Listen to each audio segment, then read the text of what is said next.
you know that the government is planning to bring amendments in the RTI Bill. What do these proposed changes mean? Now, I'm going to the generalities first, and then I'll come to the specifics. Okay. Okay. The most dangerous thing about these amendments is that it's whittling at the administrative controls and the framework of the Commission, the independence and the authority of the Information Commission, and reducing it to the level of a department of the Government of India. Okay. Which means that an independent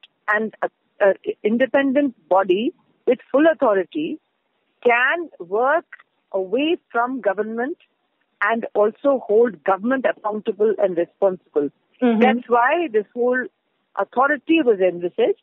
And in fact, if you go back to the standing committee which went into it at the time of the formation of the RTI, and Mr. Lachiyappan was the chair of the commission, he says quite clearly that this commission must perform their functions independently and with complete autonomy. And he calls it the essence of the bill. Because he says if this does not happen, if this organization doesn't function properly, then what is the purpose of bringing this enactment, which is the law? So the argument that they are now saying is that the election commission is a constitutional body, and the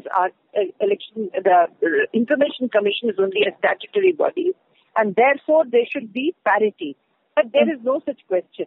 These are two completely different functions, and there's no question of parity, and there is no need to talk about all this because you have to maintain the independence, and in maintaining the independence of this, you have to allow the entire setup, the commission to function in a manner in which it can deliver justice and also make it possible for all the users of RTI to access information. That is the idea behind the Information Commission. If the Government of India is going to the administrative controls and the framework of the Commission, and control everything that happens in the Information Commission, then it is making it another department or a ministry of the Government of India, and it cannot therefore monitor and keep the transparency and accountability of the process, maintain the integrity of the transparency and accountability of the process, which it is doing at the moment. Now, one of the things that we've been arguing about is there's a 60 to 70 lakh users who ask for information today. When they are stonewalled, because the first appeal lies within the government, and when they're stonewalled, they now appeal to the commission, that is an independent commission, to look at this voltage, the complete stonewalling of government, and the demand for information by an independent person outside. If there is an impasse, then the commission sits and judges, looks at the facts to determine who's right and who's wrong, and thereby render justice. Now, you cannot have somebody within the government doing it. It has to be an independent body. So in other general terms, if the independence of all institutions are going to be whittled down by the government, then the whole aspect of democratic institutions created to maintain a check and balance, to also ensure that constitutional rights are delivered, will be vilified. So, and Lachiyappan also touches on the fact the Information Commission and State Information Commission, all of them are actually to be independently appointed. State Information Commissioners are appointed by the state government, Central Information Commissioners by the central government. But under this new proposal, the central government will be appointing everyone. The centralization of power, which is what is proposed by this government, is dangerous to any kind of democratic functioning. It will not only do so, but it will fix their salaries. Why should it fix the salaries? Okay. The Information Commission has been created under a legal statute, which is called the Right to Information Act, which is binding on both the government, the citizens of this country, as well as judicial processes. It cannot arbitrarily take over the power and then decide on the administrative nature of this commission, because then it just proves the whole thing up. So do you think that these proposed changes, they'll destroy the RTI Act completely? I think they will, because the commission as a body has many functions. One is it is to implement the Right to Information Act, but it's also to guard the Information Act. So the commission's primary responsibility is its allegiance to and to protect the content of that act. Now, if they are going to be appointed by a government and controlled by the government, they'll become like any other routine government body, which means that the spirit of the RTI Act will go.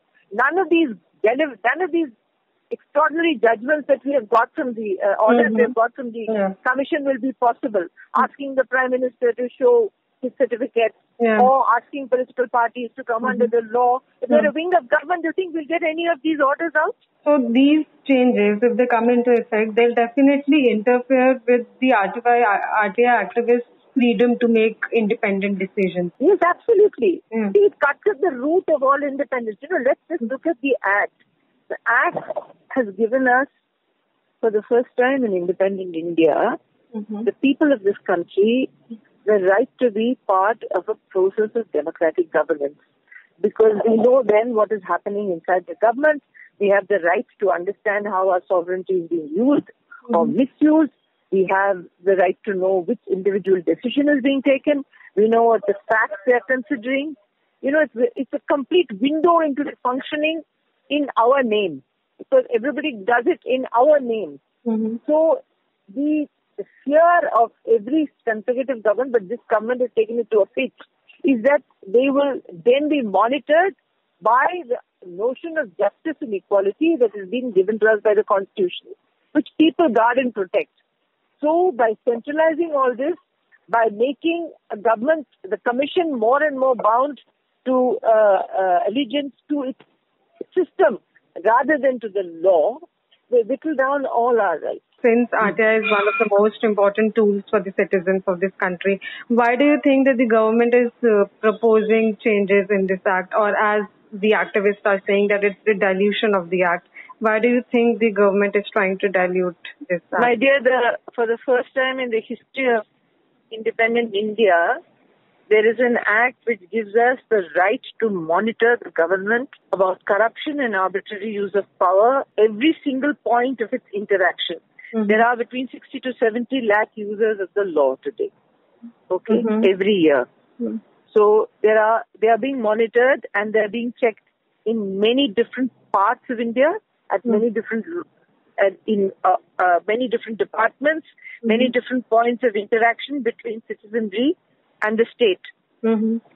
So in each one of these interactions, the government is being held liable one way or the other to what is going wrong or right. Now they are in a position where today they are answerable not only in Delhi to Outlook and to Aruna Roy, but they are answerable to the person who is sitting in a tehsil in a village in Lahore and Spiti or in Kanyakumari or anywhere else. Just look at the tremendous amount of the sets of eyes looking into the system to monitor whether it's doing right or wrong, whether it's according to the rule or law, whether it's corruption or arbitrary use of power, whether it's injustice or justice. Can you imagine the impact of it? So for that reason, they are worried. And this law has gone beyond anyone's imagination, including the people who fought for the law. We never thought that it would become such a popular law and be used so effectively and so widely, even beyond our own imagination. So for that reason, it is the one tool that we all have. And no matter where you're born and which class you're born, which caste you're born, which religion you are, whether you are born in one region or the other, we all have the right to demand from any power or any authority sitting in front of us, whether it has implemented the law and if it has not implemented the law, why it has not implemented the law based on the facts we receive from them. So looking at the facts has become a huge worry for all those who are corrupt and who misuse power in government. And therefore there has been a desire to because this is decentralized power. It has really decentralized power centers and made it accessible to people to exercise their authority as against the authority of the state. So why shouldn't they be worried? Okay. So if any decent democracy will promote it. Any democracy that is corrupt and arbitrary will not promote the RTI law. It's as simple as that. This is a very strong statement that you have made. Yes, it is true. If there is any government that believes that there should be no corruption and no arbitrary use of power, it will promote the RTI law.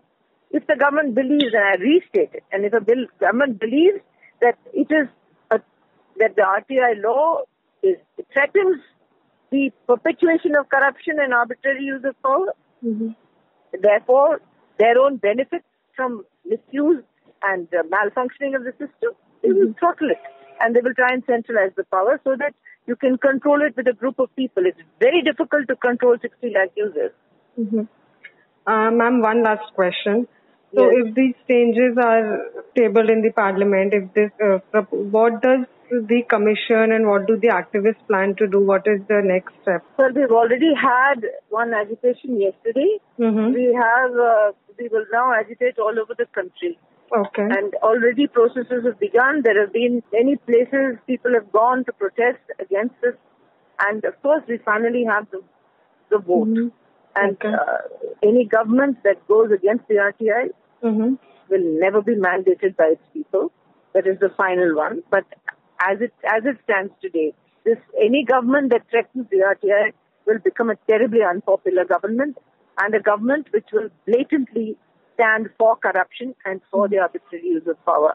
So we will make sure that this news reaches all the 60 to 70 lakh users, and we'll mobilize in many different ways.